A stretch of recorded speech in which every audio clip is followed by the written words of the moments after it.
What's up, guys, and welcome to the Positive Pathway. Today I have a very special guest, Ana Sousa Gavin.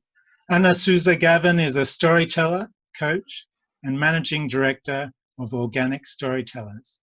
She hopes to grow awareness in Singapore that storytelling is about telling stories from the heart while connecting with your audience, adults or children, not just reading or memorizing a text. Welcome to the show, Ana.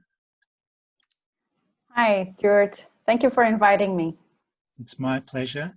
Please tell the viewers a little bit about yourself and about Organic Storytellers. So my name is Ana Sousa Gavin. I am Portuguese, married to a Swiss. I've been living in Singapore for the past 15 years. And when I arrived to Singapore, I first started taking a course in early childhood education. And in the middle of that course, I got very excited about children. So I got two of my own. And then telling stories to my children and them being so supportive, I discovered that this is something that I really, really, really, really like to do. And with that confidence, I started going to telling stories to a larger audience. And researching and trying to learn more about what is storytelling. And I found out that the way that you can best learn is when you have to share what you know with somebody else. So I created the Organic Storytellers, which initially it was actually called the Storytelling Club at the library, because the libraries offered me the space for free. And I offered these meetings for free to anyone who would like to join us. But because it was called Storytelling Club, I had often parents dropping off their children and leaving. And that it was not what I wanted, because I wasn't there to entertain people. I was there to exchange knowledge. And I realized as well that if I had a mixed group of children and adults, then the adults would withdraw and the children would also not feel comfortable enough to participate. So I thought, this is not working. So I decided to create a group only for adults, and I changed the name. And I looked for many names, and because my belief is that storytelling is something that is alive.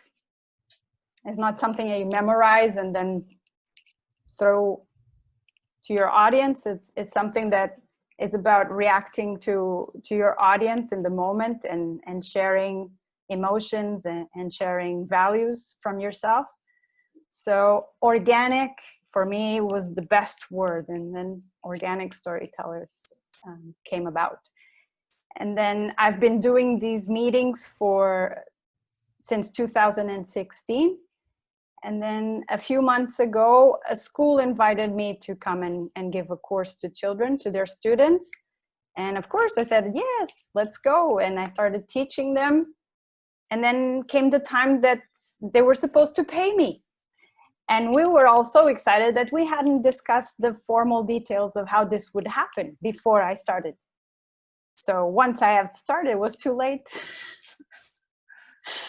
And they realized they couldn't pay me as an individual. I would have to be part of a company so they could pay me. So since Singapore is such an awesome, organized, efficient country, I could, in just a few minutes, open my own business. And so I was obliged to register Organic Storytellers as a business. And so I could pass my first invoice and get paid for the course that I've been giving. And then I am starting now to create courses that people will have to pay for.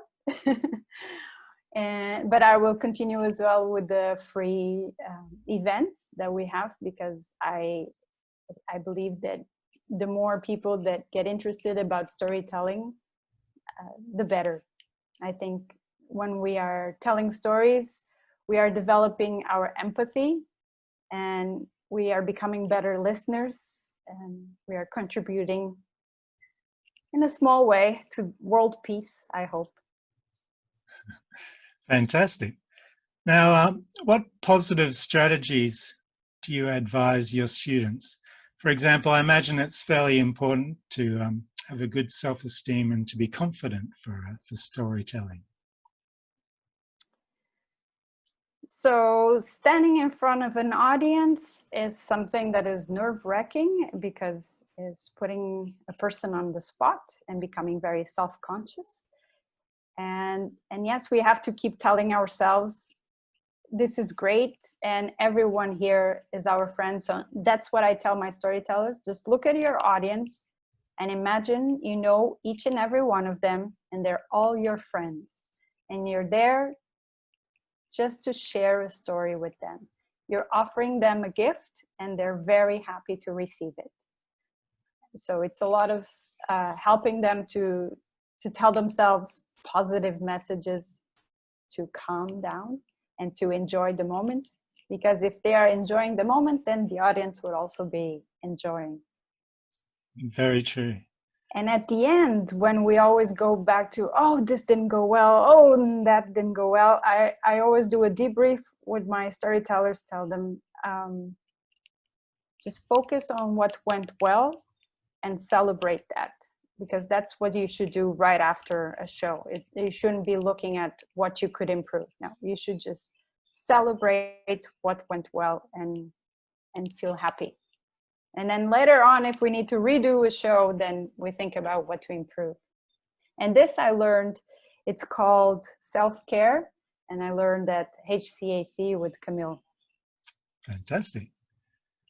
Now, what positive strategies do you personally use in your daily life to maintain a positive mindset? For example, do you do affirmations, or are you big at exercising, or do you have a special diet? How do you stay positive? Actually, I have a joke with my husband because I am a naturally negative person. I'm very perfectionist. I want everything to be according to my plan, and I take a long time to plan things out. And if things are not going well, I get very stressed. And I say that I'm like this because of my blood, because my blood is negative. It's A negative. So I blame it on my blood. So my husband is one of my counterbalances because he's a naturally positive person, and he shows me the bright side of the moon. And on the other side, every day I appreciate what I have. I have a wonderful family, and I have this wonderful woman who's my helper, who makes my life possible. I can have a double or triple life, all thanks to her, because my house is perfect. I have delicious food on the table at the right time. It's everything one could possibly dream of, and that's why I am here in Singapore. Yes, I definitely have a diet. I plan our weekly meals, not in terms of diet, but in terms of having a balance of proteins and vegetables and carbs. I studied nutrition. It was one of my favorite subjects when I took my fitness coaching course. So I learned a lot there. I exercise, obviously. You know, with age, people tend to get more and more tired for no reason. So I really need to exercise every day to keep my energy levels up. What exercise do you do? I go jogging and I do some, push-ups, weights, small weights, just to keep the body pumping, but not to create huge muscles. That is not my purpose. And my husband is very sad about that because he has a boot camp and he's always telling me, no, you should push more, stronger, faster. But I just want to keep stay healthy, not be the next Ironman. And I've been learning to do positive affirmations. I think that's very important. That we in general tend to be keep telling ourselves, oh, you're bad in this, you're bad in that, you're bad in this. And I think that is not good. So positive has to start within you. And so I've been working on myself, telling me, yeah, I'm doing a good job. This is going well. And especially being grateful for what is around me. I think that helps me a lot. Fantastic. Yeah, it's amazing how many successful people I know. And I often notice them putting themselves down on social media and things. And I think, wow, even they sometimes do a bit of negativity, and yet they're so successful and so positive as well. We all do it. Now, does Organic Storytellers have any upcoming online classes? I know this is a new pivot for everyone at the moment. We have lots of things happening, and we're all happening on Meetup right now, because I have a mailing list, and my Gmail account decided that I have too many people on my mailing list, so it just blocked me. So I was desperate to communicate with my community, and I discovered that Meetup is a great place, because I can just easily post events and people can easily just join them. It's much better than Facebook. So I hope that my community will move into Meetup and see all the amazing things we have going on. This week we're having Story Threads, which is a free session on sharing personal stories.